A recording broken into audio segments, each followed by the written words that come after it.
Hi, everyone. Welcome back for another special guest interview. I'm so excited to introduce you to Josie McEwen. Hi, Josie. Hi. So good to have you. Thanks for being. This is exciting. I'm excited to be here. Me too.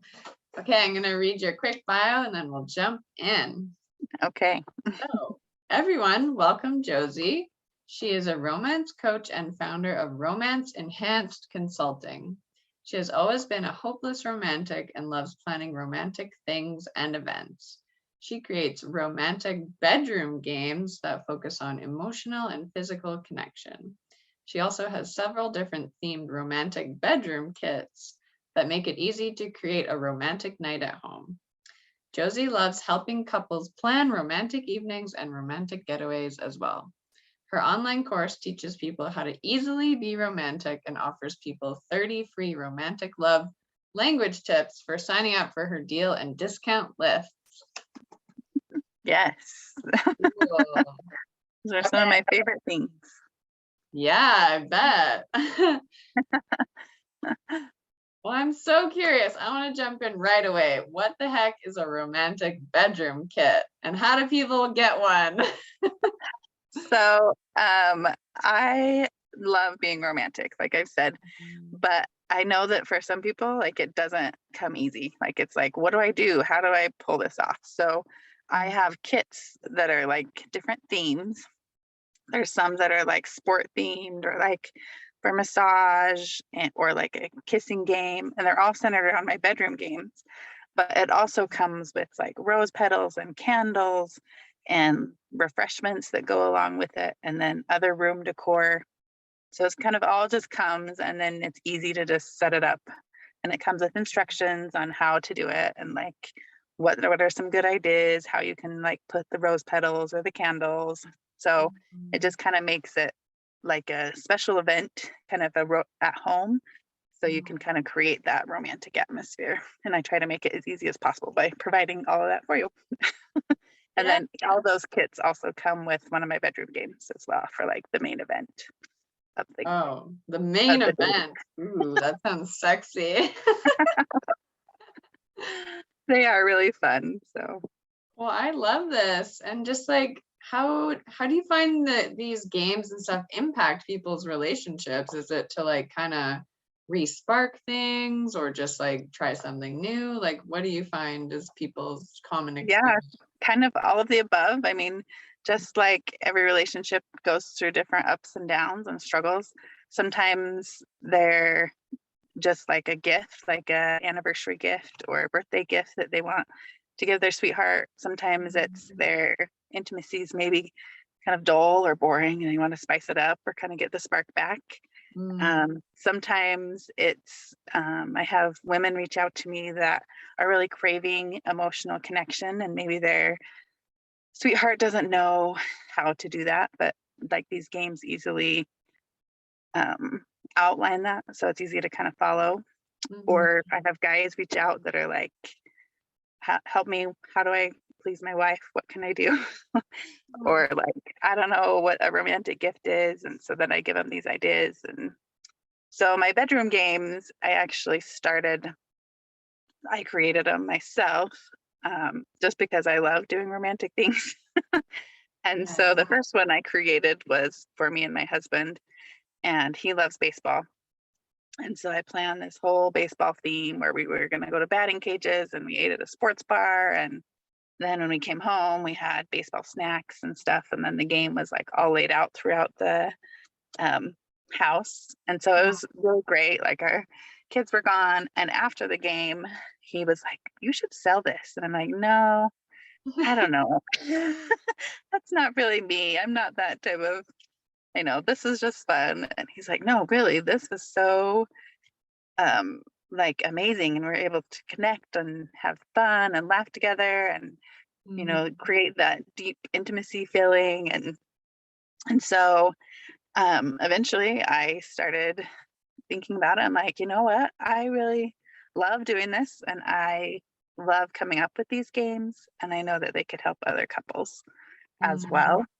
And so that's when I decided I wanted to do this, to just help people be more romantic and help. So my games focus on the female sexual response and the male. So they, um, some of the cards are like centered around quick foreplay, and some of them are centered around slow and steady kind of foreplay. But they also focus on the emotional connection and the physical connection. So it's a good balance. And then they have different aspects of the 5 love languages in them too. So you're kind of getting a wide scope of everything together with it. But they're Oh, really fun. So I love that. And is there one that you find stands out that people want the most? I'm just curious, like what's your most popular one? definitely the night of massage. That's my most favorite one, which I love as well. Massage is probably one of my favorite things.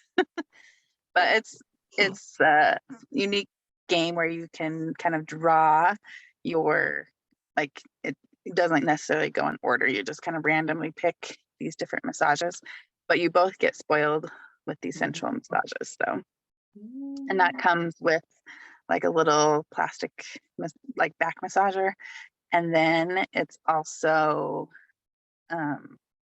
comes with like a little feather that you can like tickle your spouse with as well. But it's a really, there's lots of relaxing massages, and there's lots of like sensual kind of turn you on massages too. So that's definitely my most popular one.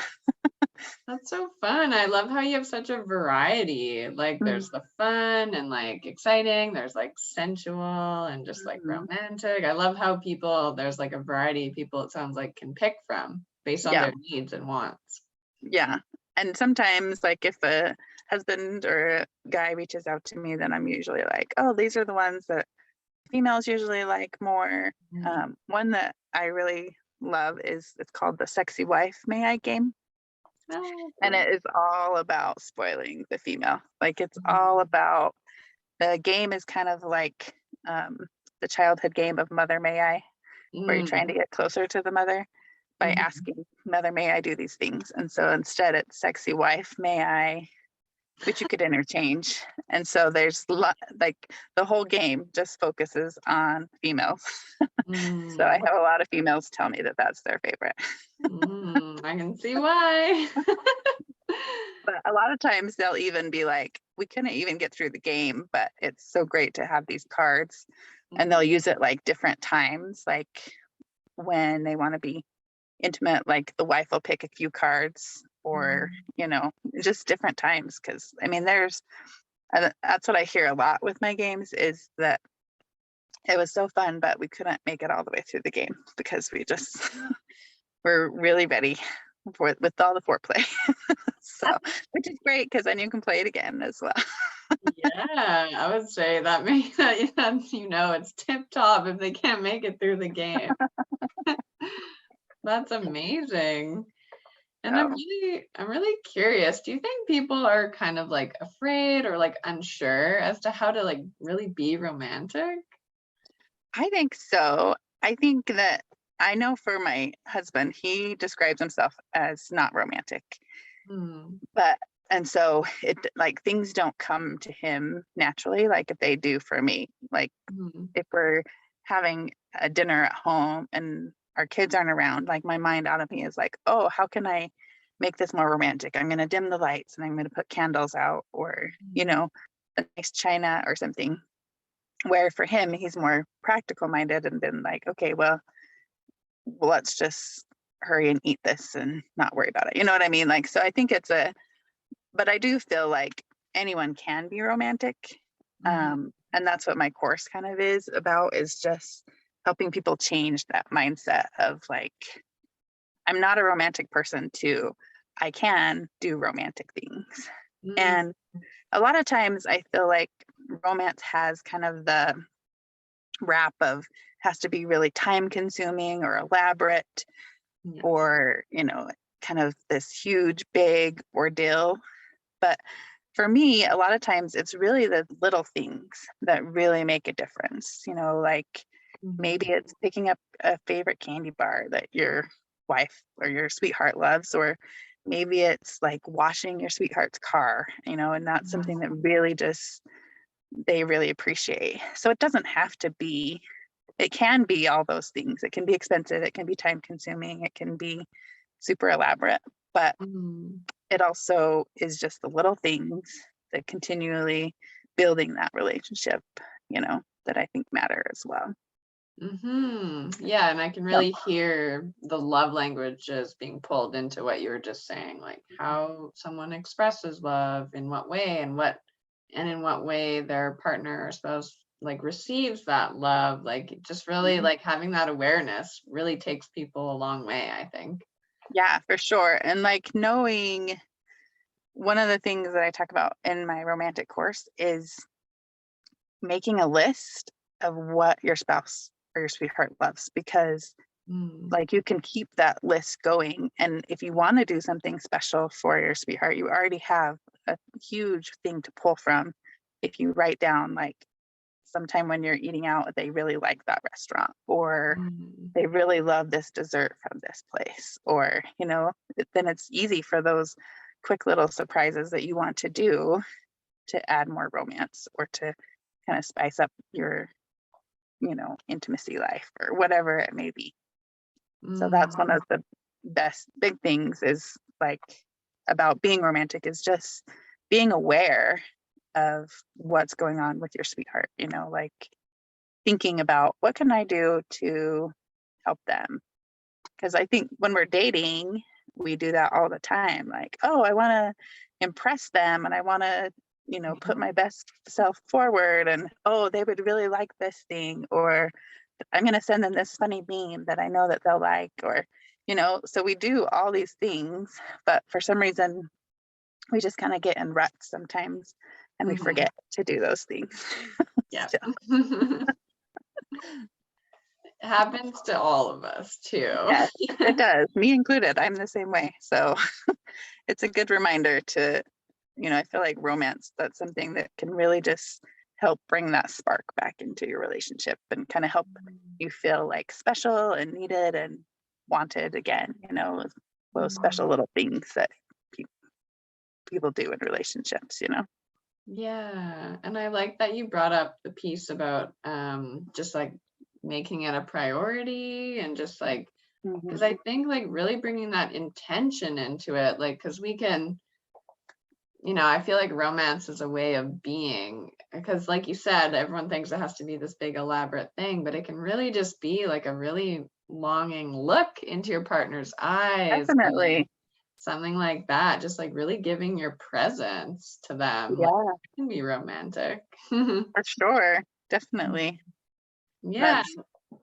That's a huge part of, I think, is feeling um romance, is feeling like you are they're doing something special for you.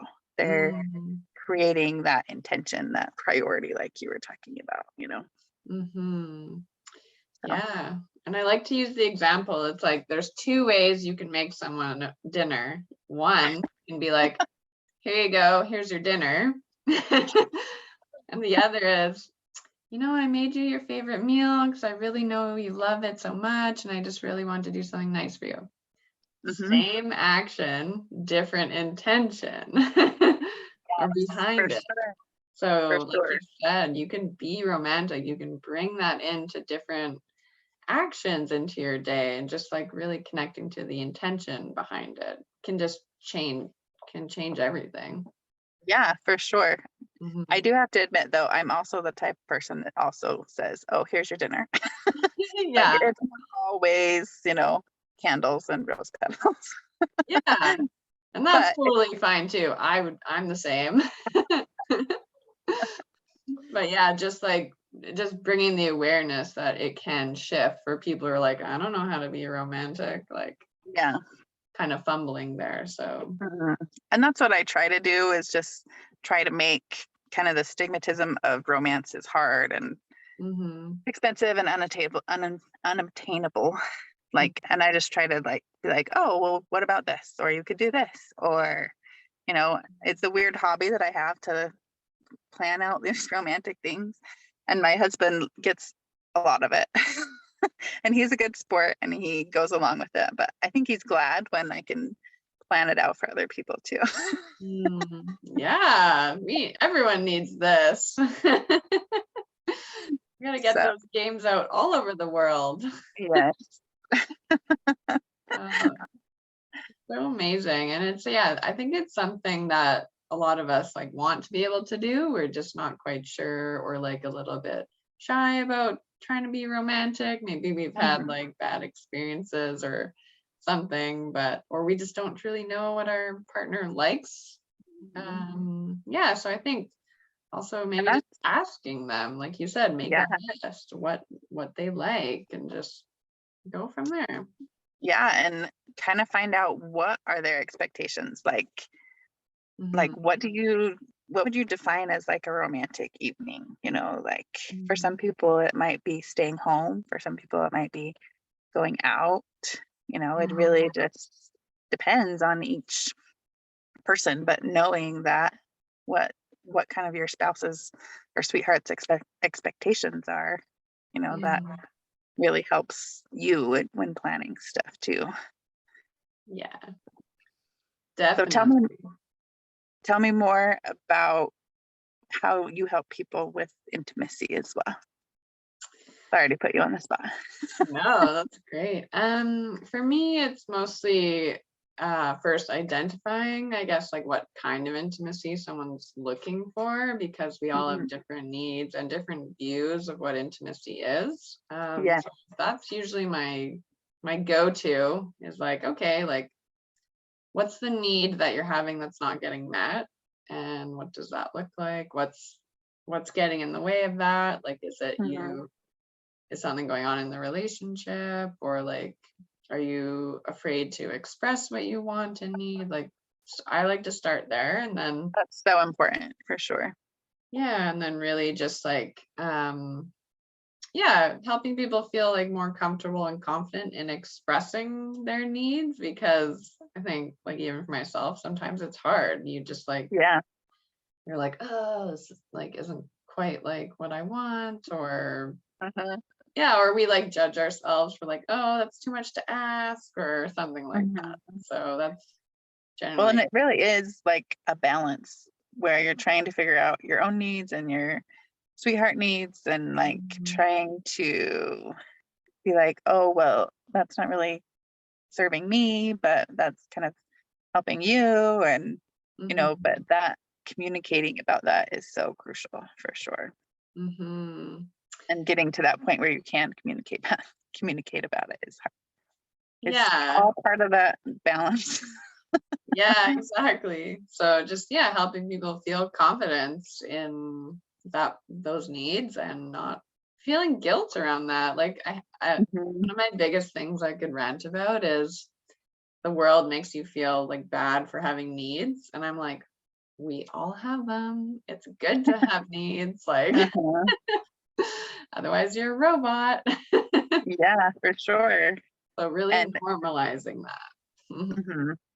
And there is like a stigma kind of associated when you're talking about intimacy. And Mhm. I mean, a lot of it's probably just how we were raised or growing up, like it wasn't talked about. And so, but yeah, I am all for that as well. But Mhm. it's always um, it's still a balancing act trying to figure out for Mhm. myself as well. Like, my kids are getting older and it's like, okay, how much do we talk to them about it? Like when, Mhm. like how and what? And like sometimes they don't want to hear anything about it. And sometimes they want to hear more, so it's just really trying to figure that out and trying to help them Mhm. realize their own needs and own things as well. So Yeah.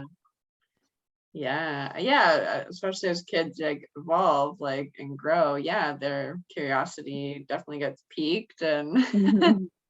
I definitely, yeah, at some point I would like to work with like yeah, people around that age who are just like coming into themselves like like identity wise, and just like Mhm. helping them navigate yeah, what their needs are and how to stay safe and all that. Mhm. So Yeah, definitely. yeah. Is there anything else you'd love to share with us before we wrap up?